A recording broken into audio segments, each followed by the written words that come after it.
मैं किसी डीएम का इसलिए नहीं मानूंगा, डीएम कौन होता है? अगर प्रमुख सचिव मुख्यमंत्री फोन करेगा, डीएम क्या कर सकता है? डीएम की क्या हैसियत है? तो मैंने आपसे कहा कि ये लोकतंत्र का आखिरी चुनाव है। इसके बाद तो जिस तरीके से आजादी के लिए लड़ाई लड़ी गई थी, उसी तरह की हमें और आपको क्रांति करनी पड़ेगी। मैं तो अपने नौजवानों से अपील करूंगा कि जहां किसान इतने साल बैठे रहे, तब सरकार झुकी। कम से कम 3 दिन लोकतंत्र के अखंड प्रहरी बनकर के ईवीएम्स को बचाएं और चुनाव को बचाएं। मैं आप सबका धन्यवाद देता हूं। अचानक आपको बुलाना पड़ गया और ये जानकारी हमारे लोगों को भी नहीं थी कि इस तरह की बात होगी।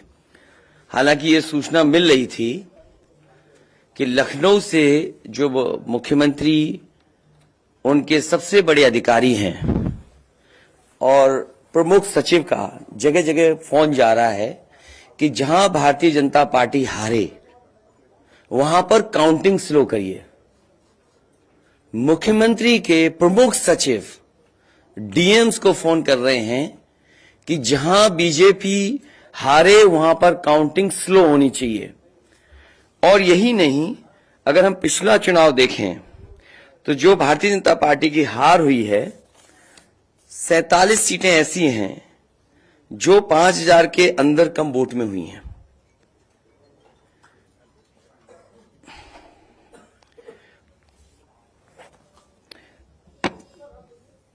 सैंतालीस सीटें ऐसी हैं पिछले चुनाव की जहां पर 5000 वोट के कम फासले से भारतीय जनता पार्टी जीती है।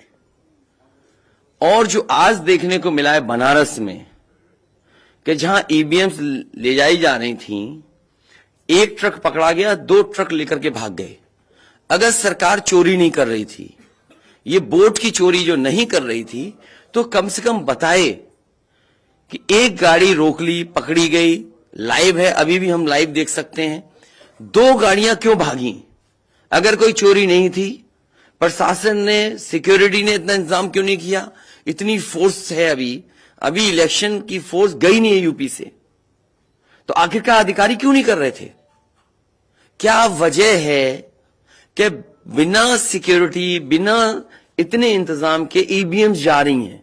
और ईवीएम्स के बारे में ये मानना है कि किसी भी वेयर हाउस में रखी हो या किसी भी स्ट्रांग रूम में रखी हो, तो बिना प्रत्याशी के जानकारी के आप मूव नहीं कर सकते हैं। अगर आपको ईवीएम्स को मूव करना है तो कम से कम जो प्रत्याशी चुनाव लड़ रहे हैं उनकी जानकारी में होना चाहिए। और सोचिए, मुख्यमंत्री आवास से प्रमुख सचिव, मुख्यमंत्री जगह जगह फोन कर रहे हो और डीएम्स को बता रहे हो। ये घबरा गए उसी दिन जिस दिन अखबारों में कुछ जगह आया कि कहीं पार्क की सफाई हो रही है, कहीं घर की सफाई हो रही है।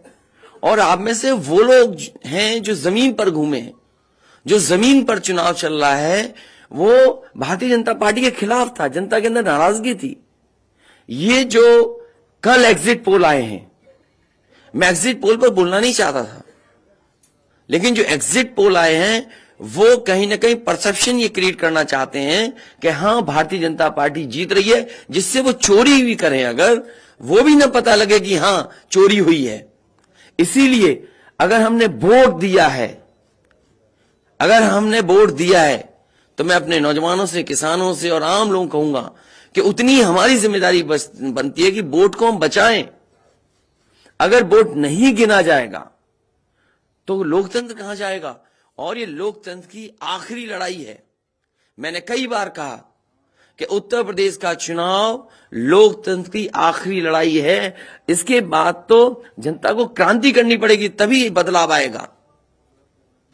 इसलिए मैं अपने पार्टी के लोगों से और जो सच्चे ईमानदार, सच्चे सिपाही हों, सच्चे अधिकारी हों, सच्चे पत्रकार हों, कम से कम आगे आए और लोकतंत्र को बचाने के लिए खड़ा हों।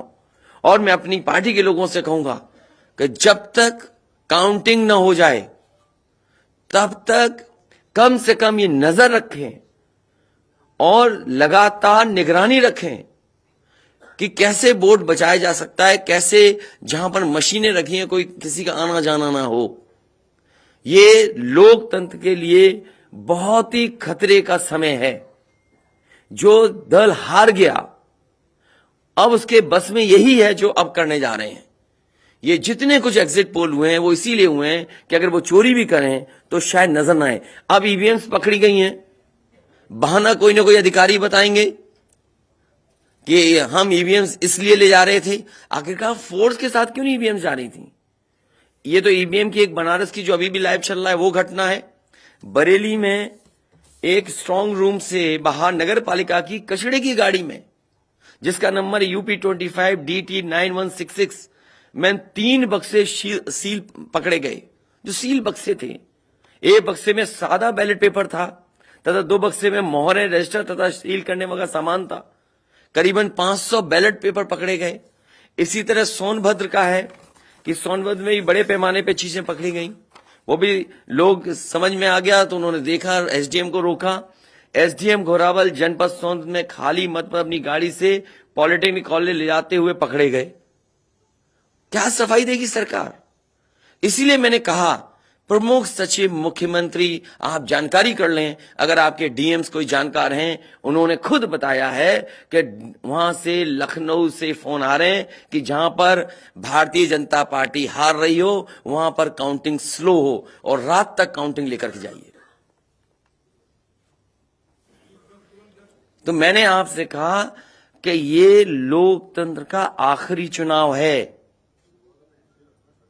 इसके बाद तो जिस तरीके से आजादी के लिए लड़ाई लड़ी गई थी उसी तरह की हमें और आपको क्रांति करनी पड़ेगी।